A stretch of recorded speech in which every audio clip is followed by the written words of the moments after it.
few hours, he released this cloth and see what is inside. Jesus, please share this video. Viewers all over the world, as you already know my name, Eze-Ana together. I become no attack. The program Philosophy and Life. Ogaija woke up. Ogaija Kowado got to hear Basari Henemenando, the home Menando, Namami and common sense. I back I react to video to watch it. Here you were there about my content, them mother, they got for the victim.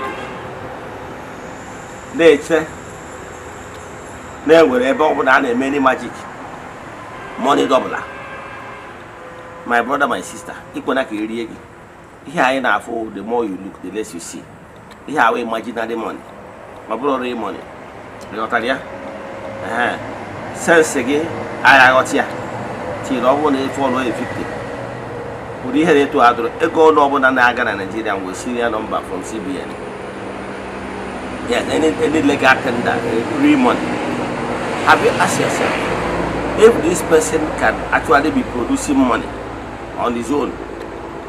Kariye Patadonia agresiji ajisegi motego mogigori enka kinye original money o we produce or fake money. Well, then all not possible.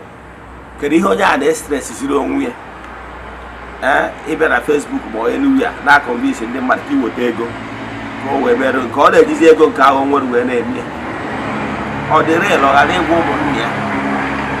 ụmụnne ya. So here I have imaginary money, glory money. Yes. So equal na ka mmadụ ọbụla sị gị gebia ka ego si oke esi eme money double ma na double ego. Ụdị ihe a drọkwa. O so ụdị ihe a ụfọdụ ndị mma mmadụ asị ka o mere magic boss ma o mere gị boss ya da agbụrụ ego. O ihe ndị a na-eme only na Nollywood, and no thanks to Nollywood movies, because ha bịaziri mee some certain money rituals or dị ka real. Therefore, they deceive within the innocent minds, they ignorant of how things work.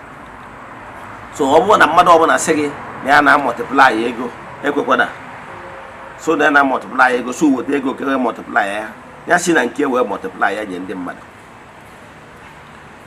Learn from it, and man or magic go, no brother, and the Ikonaki follow victim.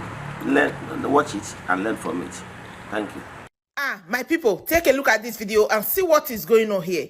This man you are seeing drop money inside basket and make some incarnation inside, my people.